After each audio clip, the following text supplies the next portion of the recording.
한국의 철학자 율곡 2편. 순수한 마음과 욕심 섞인 마음. 자연의 본질을 어찌할 수 없는 필연성으로 파악하면서도 인간의 본질을 그 필연성을 넘어설 수 있는 능동성으로 파악한 이의 생각은 인간의 마음 작용에 대한 이해에도 그대로 적용되었습니다. 이 같은 생각은 우계 성원과의 벌였던 논쟁에 잘 나타나 있습니다. 성원은 이보다 한 살 더 많았으며 두 사람은 이가 19세 됐던 무렵부터 사귀기 시작했습니다. 그러나 논쟁은 이가 병으로 벼슬에서 물러나 파주 율곡리에 머물던 37세 때 시작되었습니다. 이에는 이왕이 죽은 지 2년 지나 때였는데 평소 이양의 학문을 존경하던 성원이 먼저 이양의 사단 칠정설에 대해 의문남는 점을 물어오면서 논쟁이 시작되었고 두 사람 역시 여러 파의 편지를 주고받으며 토론하였습니다. 논쟁의 초점은 이황과 기대승 사이에 오간 사단 칠정 문제에 대한 이해였습니다. 두 사람의 주장을 크게 나누어 보면 성원은 이황의 주장을 지지하였고 이인은 기대승의 입장을 취하였습니다. 하지만 이와 성원의 논쟁은 사단 칠정 문제만 머물지 않았으며 이와 관련하여 인간이 지니고 있는 욕심 섞인 마음과 순수한 마음에 대해서도 논쟁을 벌였습니다. 욕심 섞인 마음은 인심, 순수한 마음은 도심이라 불렀습니다. 인심과 도심은 사서상경 가운데 하나인 서경에 나오는 말입니다.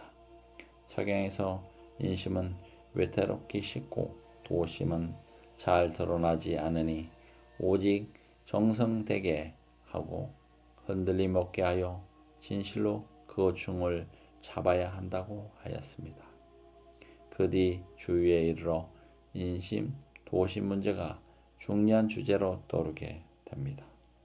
주인은 중용서문에서 인심과 도심을 구별하여 인심은 기로 이루어진 사람 몸속에 깃들어 있는 사사로운 욕심에서 나오고 도심은 태어날 때 하늘로부터 받은 올바른 천성에서 나오기 때문에 인심은 위태로워서 불안하고 도심은 묘매해서 보기가 어렵다고 했던 것입니다. 인심이란 사람이 몸을 지니고 있기 때문에 어쩔 수 없이 갖게 되는 생리적 욕구와 관련된 마음입니다. 예를 든다면 먹고 싶고 마시고 싶고 쉬고 싶은 욕망이 모두 여기에서 나옵니다. 하지만 도심은 이와 달리 사람이 지니고 있는 순수한 도덕적 욕망을 가리킵니다. 사실 이 두 가지는 모두 사람이 태어날 때부터 가지고 있는 것이라는 점에서 같습니다. 그러나 그 결과는 완전히 다르다는 것입니다. 물론 인심 그 자체가 나쁜 것은 아닙니다. 먹고 마시고 쉬고 싶은 것 자체가 나쁜 것이 아니기 때문입니다. 그러나 우리는 여러 가지 음식을 먹고 마시다 보면 자기도 모르게 좀 더 맛있는 것을 찾게 되고 열심히 일하고 나서 쉬다 보면 어쩔 수 없이 좀 더 편한 자리를 찾게 됩니다. 비록 사람에 따라서는 실제 행동에 옮기지 않는다 하더라도 그렇게 하고 싶은 마음이 생기는 것은 부정할 수 없습니다. 그렇기 때문에 인심은 결과적으로 부도덕하게 될 가능성이 높다는 것입니다. 이러한 입장에서 본다면 도심은 항상 좋은 것이지만 인심은 좋을 수도 있고 나쁠 수도 있습니다. 인심, 도심에 대한 주의의 생각은 사실 맹자의 성선설에 근거하여 둔 것입니다. 주의는 이 같은 생각을 바탕으로 인심을 일으키는 근원인 기를 악의 근원으로 규정하고 성인이 되기 위해서는 인심 속에 들어있는 욕심을 완전히 없애야 한다고 주장한 것입니다. 그 뒤 중국이나 조선의 많은 학자들은 인심과 도심에 대해서 여러 가지 해석을 달리하였으며 그 해석에 따라 각기 다른 수양 방법을 제기하였습니다. 조선의 이왕이나 노수신 등이 모두 여기에 해당됩니다. 하지만 사단 칠정과 인심 도심을 연결한 본격적인 논의는 이의와 성운의 논정에 잘 드러나 있습니다. 성운은 이황의 생각을 바탕으로 도심, 즉 순수한 마음은 사단에 해당되고 인심, 즉 욕심 섞인 마음은 칠정에 해당하기 때문에 당연히 나누어 봐야 한다고 했습니다. 그러나 이는 사단 칠정은 인간의 순수한 본성과 그 본성이 밖으로 드러난 감정의 관계를 따지는 문제이지만 인심, 도심은 그 두 가지 외에 의지가 더 관련되어 있는 문제라고 하였습니다. 그러니까 성운이 사단, 도심, 칠정, 인심의 관계로 이해하였다면 이는 사단, 칠정과 인심, 도심을 다루는 다른 차원의 문제라고 본 것입니다. 이는 마음이 사람의 모든 것을 주재하는 중심이라고 생각하였습니다. 그리고 마음 작용이 딱 부러지게 되는 것은 아니지만 마음이 움직이기 이전은 성이고 움직여서 밖으로 드러나는 것이 정인데 마음이 움직여서 드러난 이후에는 사람의 의지가 관련된다고 하였습니다. 아울러 이는 사단은 칠정 속에 포함되어 있는 것이며 사단은 도심만 해당되지만 칠정은 인심과 도심을 합쳐 말한 것이라고 하였습니다. 그리고 결정적으로는 마음이 하나이기 때문에 그 마음을 인심과 도심이란 두 부분으로 나눌 수 있는 것이 아니며 오직 어떤 마음에서 시작하여 어떤 마음으로 끝나는지를 따질 수 있을 뿐이라고 하였습니다. 이 과정에서 이인은 마음의 작용을 설명하는 가운데 정신적인 것이든 물질적인 것이든 모든 변화는 기가 움직여 드러나면 네가 그 속에 당기게 될 뿐이라는 입장을 기발이승일도라는 말로 표현하였습니다. 이러한 생각은 기대승의 주장을 조금 더 분명하게 체계한 것으로 리와 기가 모두 작용의 주체가 될 수 있으며 리는 선의 근원이고 기는 악의 근원이라는 이황의 견해를 완전히 부정한 것입니다. 그렇다면 인심과 도심, 즉 욕심 섞인 마음과 순수한 마음은 어떤 마음에서 시작하여 어떤 마음으로 끝나는지를 따질 수 있는 문제일 뿐이며 이 두 가지를 상대적으로 나눌 수 있는 것이 아니라는 이 주장은 앞에서 살핀 자연과 인간의 차별성에 대한 이해와 어떤 연관성이 있을까요? 사실 인심과 도심 두 마음을 어떤 마음에서 시작하여 어떤 마음으로 끝나는지 경우를 나누어 본다면 도심에서 시작하여 도심으로 끝나는 경우, 인심에서 시작하여 인심으로 끝나는 경우, 도심에서 시작하여 인심으로 끝나는 경우, 인심에서 시작하여 도심으로 끝나는 네 가지 경우가 있을 수 있습니다. 그러나 도심에서 시작해서 도심으로 끝나는 경우는 완전한 사람이 아니고서는 거의 불가능하며 인심에서 시작하여서 인심으로 끝나는 경우는 가장 일반적인 경우입니다. 따라서 중요한 것은 도심에서 시작하여 인심으로 끝나는 경우와 인심에서 시작하여 도심으로 끝나는 경우입니다. 앞에서 보았듯 크게 보면 인간도 자연의 일부이므로 자연의 필연 법칙을 따를 수밖에 없습니다. 그래서 사람이라면 누구나 좋은 옷을 입고 좋은 음식을 먹으며 칭찬하는 말만 듣고 편한 집에서 건강하게 오래 살고 싶은 갖가지 욕심이 있기 마련입니다. 이것은 육체를 지니고 태어난 사람들이 어쩔 수 없이 가지게 되는 생리적인 욕심이자 한계이기도 합니다. 더구나 이 같은 욕구들은 끝내 다 채워질 수밖에 없는 것인데도 우리 마음속에서 끊임없이 충동적으로 일어나는 것입니다. 하지만 우리는 마음의 또 다른 작용 때문에 어려운 사람을 보게 되면 자신의 손해를 보더라도 어떻게든 도와주려 하고 나와 상관없는 일이라도 옳지 못한 일에 분노하는 모습을 보입니다. 이 같은 마음의 이중성을 이인은 어떤 마음에서 시작하여 어떤 마음으로 끝나는지로 나눈 것입니다. 예를 들어 어떤 사람이 길 이르는 어린 아이를 보았다고 칩시다. 처음에는 울고 있는 모습이 너무도 불쌍해서 자기에게 중요한 일이 있는데도 다 제쳐놓고 아이의 부모를 찾아주겠다고 나섰습니다. 그리고는 우선 너무도 배가 고파 보여서 가까운 음식점에 데리고 들어가 이것저것 물어보면서 밥을 먹이다 보니 아이의 집이 잘 사는 것 같아 다른 마음이 생겼습니다. 은근히 아이를 찾아준 대가로 아이 부모에게서 어떤 보답이 있지 않을까 기대하는 마음이 들 수도 있을 것이고, 더 나쁜 욕심이 작용한다면 내친 김에 돈을 요구하는 전화를 걸 수도 있을 것입니다.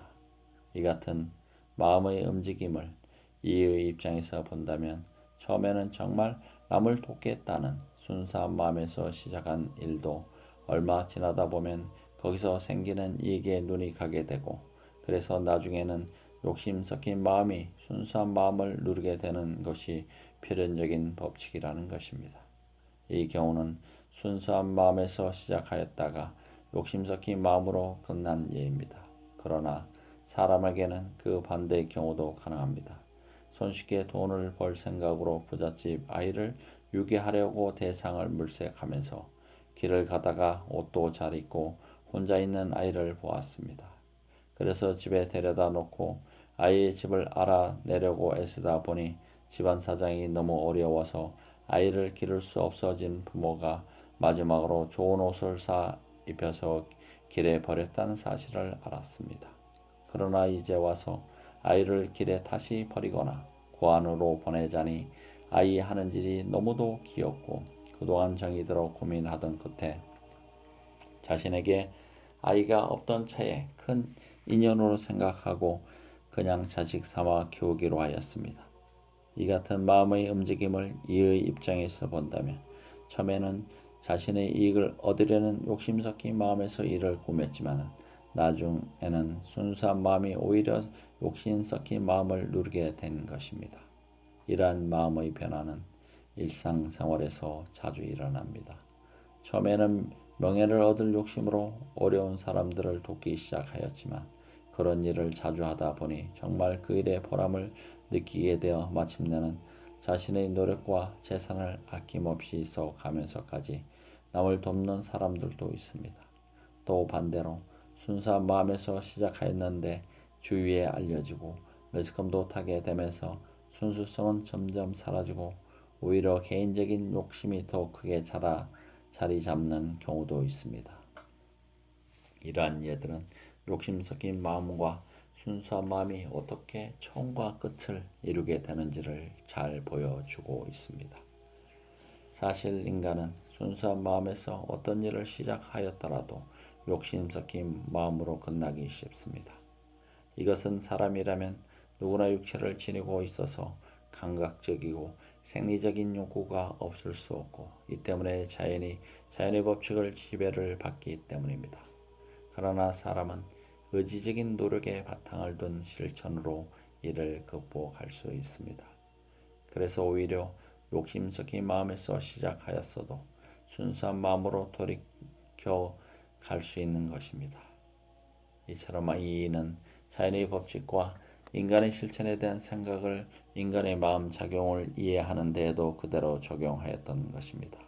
그리고 인간의 욕심 섞인 마음이 각 개인의 기질에서 오는 것이기 때문에 교육을 통하여 그 기질을 바로 잡을 수 있다고 생각하였습니다.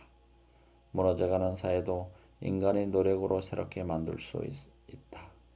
이 같은 이의 생각은 사회를 보는 눈에도 똑같이 적용됩니다. 이 세상에 자연밖에 존재하는 것이 아무것도 없습니다. 따라서 사회도 당연히 자연 속에 포함되는 것이며 그렇기 때문에 어쩔 수 없이 필연 법칙의 지배를 받습니다. 이는 모든 사회가 창업, 수성, 쇠퇴의 과정을 거친다고 생각하였습니다. 즉 어떠한 사회든 처음 기초를 다지는 과정을 거쳐 점점 발전했다가 그 절정에 이르면 쇠퇴하기 시작하여 마침내는 망한다는 것입니다. 이것이 바로 자연의 한 부분인 사회 변화의 필연 법칙입니다. 그러나 이는 사회 주체가 사람이고 사람에게는 능동적인 실천이 있기 때문에 이 같은 인간의 노력으로 쇠퇴기에 접어든 국가나 사회를 다시 새롭게 만들 수 있다고 보았습니다. 이것이 바로 이가 주장한 경장론입니다. 이는 당시 조선의 상황을 가리켜 젊어서 정신없이 술과 여자에 빠져 지내면서도 아직 혈기왕성하여 그 해독을 깨닫지 못하다가 더 나이 들어 몸이 약해지면서 그 해독이 드러나 그제야 상가고 조심하더라도 이미 지탱하기 어려워진 상태에 이른 사람과도 같으니 앞으로 10년이 지나지 않아 반드시 화가 닥칠 것이다 라고 하였습니다. 그리고 이 같은 상황 인식 속에서 사회를 새롭게 바꿔가자는 경장론을 주장한 것입니다.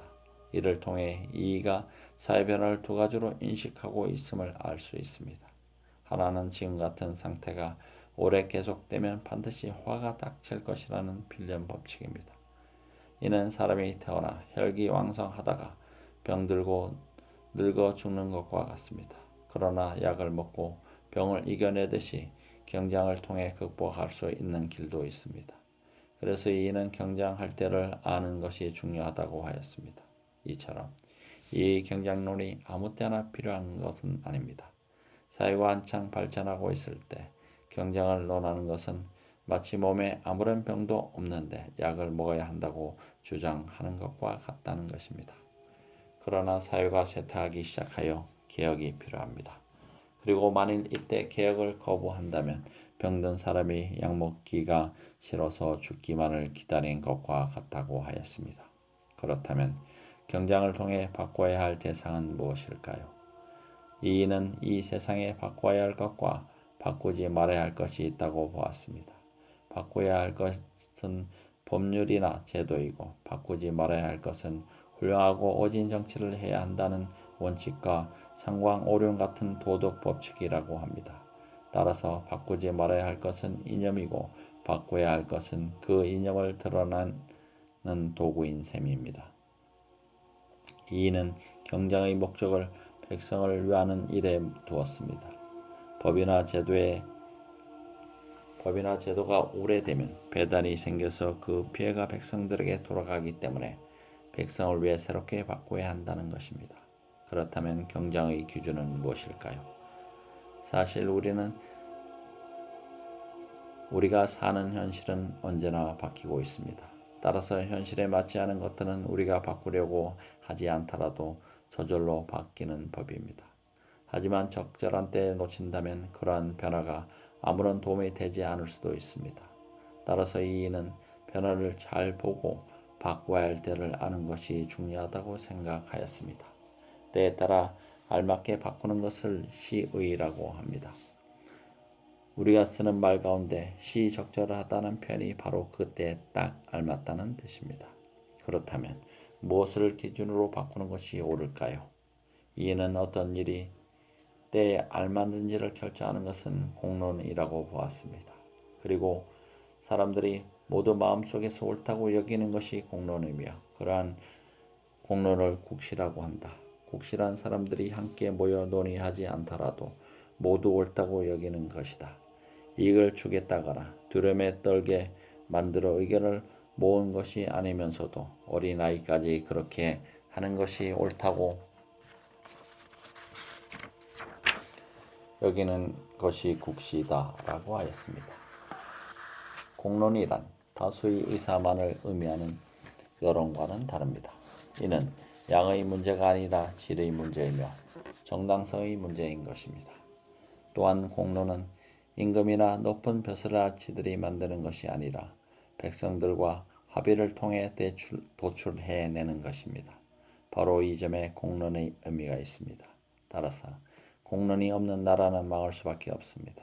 그렇기 때문에 이는 공론이 조정에 있으면 나라가 잘 되지만 조정에는 없고 마을에만 있으면 나라가 어지러워지며 조정이나 마을 어디에도 공론이 없으면 나라가 망한다고 하였습니다. 그리고 공론을 가리켜 나라를 잇게 하는 원기라고 하였습니다. 이가 나라가 발전하려면 반드시 자유롭게 의견을 말할 수 있는 길을 넓혀야 한다고 주장한 것은 바로 이런 생각에서 나온 것입니다. 이는 특히 그러한 공론의 구체적인 담당자를 사림으로 보았습니다. 사림이란 자신의 이해관계를 넘어서서 오직 옳고 그름만을 생각하는 바람직한 지식인들이었기 때문에 그들에게 나라의 기대를 건 것입니다. 그런 입장에서 공론과 마찬가지로 사림도 국가의 원기라고 하였습니다. 이런 표현을 통해 이가 얼마나 사림의 기대를 걸었는지를 잘 알 수 있습니다. 임금의 하늘은 백성이고 백성의 하늘은 밥이다. 이가 일생을 벼슬에 머물면서 애쓴 까닭은 백성을 위해서였으며 그의 사회개혁론 역시 백성을 위한 것이었습니다. 그래서 선조 임금에게 올린 성악지표에서는 임금이 있으려면 먼저 나라가 있어야 되고 나라가 있으려면 먼저 백성이 있어야 한다. 임금은 백성을 하늘처럼 여겨야 하지만 백성들은 하늘로 여기는 것은 먹을 양식이다. 그렇기 때문에 백성들이 그들의 하늘 즉 먹을 것을 잃으면 나라가 의지할 곳이 없게 되는 것은 불변의 진리이다 라고 하였습니다. 이처럼 이는 무엇보다도 백성들에게 먹고 살 수 있는 경제적 보장을 먼저 해줘야 한다고 생각했던 것입니다. 이 같은 이 생각은 육아를 창시한 공자의 생각과도 같습니다. 자신의 뜻을 펼치기 위해 여러 나라를 찾아다니던 공자가 위나라 임금을 만나러 가던 때의 일입니다. 이 나라 국경에 들어서서 여기저기를 한참 둘러보던 공자는 혼잣말로 백성들이 참 많구나 라고 하였습니다. 당시 중국은 주나라였는데 주나라는 천자가 나라를 여러 개로 나누어 이를 제후들에게 위임하여 다스리게 하는 제도를 행하고 있었습니다. 하지만 중국 전체가 본래 같은 나라이기 때문에 국격 통과세만 내면 다른 제후국으로 얼마든지 옮겨가서 살 수 있었습니다.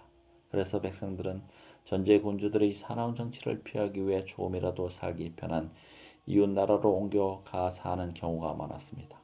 그러니까 백성이 많다는 말은 상대적으로 위나라가 다른 제후국들보다 세금을 덜 걷고 간섭도 덜해서 백성들이 살기에 조금 낫다는 의미가 되는 것입니다. 공자가 탄 수레를 몰고 있던 제자 염류가 그 말을 듣고는 선생님, 백성들이 많다면 먼저 무엇부터 해줘야 할까요? 라고 물었습니다. 그러나 공자는 다음과 같이 답하였습니다. 경제적으로 넉넉하게 살 수 있도록 해줘야지. 잠시 생각에 잠겼던 염류가 다시 물었습니다. 부해진 다음에는 무엇을 해줘야 할까요? 그러자 공자는 가르쳐야지 라고 말하였습니다. 공자가 위나라 백성들에게 가르치려 했던 것은 분명 인간 다음을 실천할 수 있는 윤리도덕이었을 것입니다. 하지만 윤리도덕을 가르치는 일보다 먹고 사는 문제 해결이 더 우선이라고 공자의 생각은 의미가 있습니다. 우선이라고 본 공자의 생각은 의미가 깊습니다. 그리고 이 점에서는 이도 공자와 생각이 같습니다. 이는 임금이 백성을 위해 할 일 가운데 첫째로 즐겁게 살고 편안히 자기 일에 종사할 수 있도록 하는 것을 꼽았습니다. 그리고 그 다음을 윤리와 도덕을 가지고 질서를 유지해 주는 일이라고 하였습니다. 그래서 이는 윤리 도덕을 백성에게 가르치는 일이 고기 반찬을 먹이는 일과 같이 좋은 일이지만 아무리 좋은 반찬도 위장이 약하면 소화를 시킬 수 없기 때문에 고기 반찬을 먹이는 일보다 더 중요한 것은 위장을 튼튼하게 해주는 일이며 이것이 바로 백성들의 경제적인 삶을 안정시키는 것이라고 하였습니다. 이는 바로 이러한 것들을 직접 실천하고자 오랫동안 벼슬에 나아가 있었던 것입니다. 실학으로 의병으로 이의 학문은 훗날 여러 갈래로 영향을 미쳤습니다. 그 가운데 하나는 실학사상입니다. 뒤에서 자세히 다루겠지만 실학자들은 도덕 수양을 이야기하거나 매끄러운 글을 찍기보다는 사회와 백성들에게 실제 도움을 줄 수 있는 현실적인 사상을 추구했던 사람들입니다. 그런데 이들이 현실을 중시하고 제도 개혁을 통해 좀 더 나은 현실을 만들어 보려고 노력한 본보기가 이의 사상이었던 것입니다. 이의 글 속에 실이란 글자가 많이 나옵니다. 실은 빈 것, 헛된 것, 거짓된 것, 내용 없이 겉만 꾸미는 것 등과 반대 의미를 지닙니다. 이가 말하는 실은 바로 그런 뜻입니다. 이는 모든 일의 가장 중요한 바탕으로서 거짓 없는 성실한 참마음을 강조하였으며 이러한 마음을 가졌을 때 비로소 현실에서 실제적인 성과를 얻을 수 있다고 보았습니다. 그래서 동어문답에는 참된 일에 힘쓰는 것이 자신을 닦는 가장 중요한 요점임을 밝힌 논문 실위 수기지요라는 글이 들어있기도 합니다. 특히 동어문답에서는 사람이 뜻을 세운 뒤에는 실에 힘쓰는 일이 가장 중요하다고 하였습니다. 그래서 일반 성리학자들이 수양 방법으로 항상 마음의 경건성을 유지하는 거경과 사물의 이치를 탐구하는 공리만을 강조한 것과 달리 힘써 실천한다는 뜻에서 역행을 덧붙였습니다. 앞에서 말한 실에 힘쓴다는 말을 이의 표현대로 보면 무실입니다. 따라서 이 도개념을 붙이면 무실역행이 됩니다. 아마도 도산 안창호 선생이 무실역행을 강조한 것도 이의 영향을 받았던 것이 아닌가 합니다. 물론 그렇다고 해서 이의를 실학자라고 할 수는 없습니다. 그러나 이의 사상은 그의 제자였던 중봉 조온을 거쳐 실학으로 이어집니다. 조온은 이와 마찬가지로 여러 가지 제도 개혁을 주장하였으며 그의 개혁 사상은 중국에 사신으로 다녀온 후에 임금에게 올린 동안봉사라는 글에 잘 나타나 있습니다. 뒷날 조온은 임진왜란이 일어나자 의병을 일으켜 싸웠으며 금산에서 영규대사의 승병과 연합하여 왜적을 막다가 전사하였습니다. 그 묘소가 바로 금산에 남아있는 700의총입니다. 실질적으로 실학을 처음 시작한 판계 유영원의 글에는 이에 관한 예의가 무려 26번이나 나오며 조언에 대한 말도 15번 나옵니다. 또 유영원의 뒤를 이어 실학을 본격적으로 펼친 성호 이익은 조선이 세워진 이래 무엇을 힘써야 할지 제대로 아는 사람은 이와 유영원뿐이라고 하였습니다. 이 같은 사실은 실학에 끼친 이의 영향을 잘 보여주고 있는 셈입니다. 이가 제시한 구체적인 사회 경로는 그 폭이 매우 넓습니다. 어떤 사람이 국가에 세금을 내지 못하면 그 친족이나 이웃에게 그 책임을 대신 묻는 당시 배단을 지적하기도 하였고 임금의 밥상에 올린 반찬이란 명목으로 각 지방에서 거둬들이는 물건들이 지나치게 많고 번잡한 폐단을 지적하기도 하였습니다. 또한 나라에서 쓸 특산물을 지역별로 바치도록 되어 있었는데 그런 특산물을 쉽게 구할 수 없어서 강변 관리들이나 장사꾼들이 결탁하여 먼저 나라에 대신 바치고는 몇십 배나 몇백 배로 받아내는 문제를 개선할 것을 주장하였으며 이러한 노력은 광해군 때 대등법이 실시되면서 열매를 맺게 됩니다. 국가에서 일이 있을 때 백성을 동하는 제도에도 형평성의 문제가 많다는 점을 지적하고 개선을 하려고 하였는데 이 노력 역시 훗날 군역법으로 해결됩니다. 그 밖에도 각 지방의 아전들이 백성들을 속이거나 착취하는 이유가 그들에게 정해진 보수가 없기 때문이라고 지적하고 행정 서류들을 만들 때 내는 수수료를 아전들이 봉급으로 주도록 하고 그 뒤에도 뇌물을 받은 자가 있으면 전 가족을 국경지방으로 기양 보내 국방에 종사시키고자 하였습니다. 또한 무술에 뛰어난 인재는 서자나 청민들까지도 벼슬길을 열어주어야 하며 모든 사람의 신분이 어머니를 따르도록 하여 어머니가 양민인 사람은 아버지가 천민이어도 양민이 될 수 있게 하자는 주장도 하였습니다. 이는 다양한 개혁론은 훗날 실학자들이 더 구체화시켜 꽃을 피우게 됩니다. 많은 실학자들이 토지개혁을 비롯하여서 신분제도, 과거제도, 교육제도, 세금제도 등을 고치려는 대안으로 내놓은 것들은 바로 위에서 본 이의 사회개혁론을 모체로 한 것입니다. 따라서 이를 실학자라고 부를 수 없는 이유, 즉 실학자들과 본질적으로 차이 나는 곳은 사회의 근본 모순이 어디에 있는지를 다르게 보고 있는 것이지만 그 정신은 하나로 통한다고 할 수 있습니다. 이 학문을 이은 또 하나의 흐름은 의병의 사회적 활동입니다. 이 점은 앞에서 보았듯이 임진왜란에서 사나운 조언 해석에도 잘 나타나 있습니다. 그리고 조선말 의병운동으로 다시 이어집니다. 이인의 학문을 이어받은 사람들은 대부분 경기도와 충청도에 살았기 때문에 기호학파라고 불렀습니다. 기호학파는 이의 친구였던 구봉 송익필과 이에게 배웠던 사계 김장생 그리고 그 아들 신독재 김집 등을 통해 우암송실로로 이어집니다. 김장생과 김집은 예를 따지는 데 밝았던 사람들로서 조선조 예학의 으뜸으로 꼽히기도 합니다. 또한 송실열은 병자호란 이후 중국 문화에 대한 자주성을 선호했다는 점에서 긍정적으로 평가되기도 하고 서인 노론의 집권을 강화하면서 조선 주자학을 박자화했다는 점에서 부정적으로 평가되기도 합니다. 송실 이후 제자들에 이르르면 임진왜란과 병자호란의 참상을 거치면서 과연 인간의 본성이 인간 아닌 다른 짐승의 본성과 같은지 다른지를 따지는 인물성동이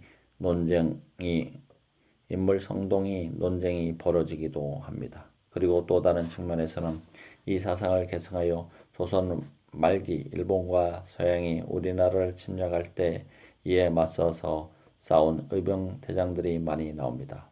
특히 의병대장들이 가장 많이 나오는 학파가 화서학파입니다. 화서학파는 화서 이양로에게 배운 이들을 말하는데 의암, 유인석, 면함, 최익현 등 모두 그 학파 출신들입니다. 그러므로 이의 철학 사상은 훗날까지 사회적 실천에 앞장섰던 학자들을 통해 이어졌던 것입니다. 감사합니다. 율곡 2편을 모두 마치겠습니다. 대단히 감사합니다.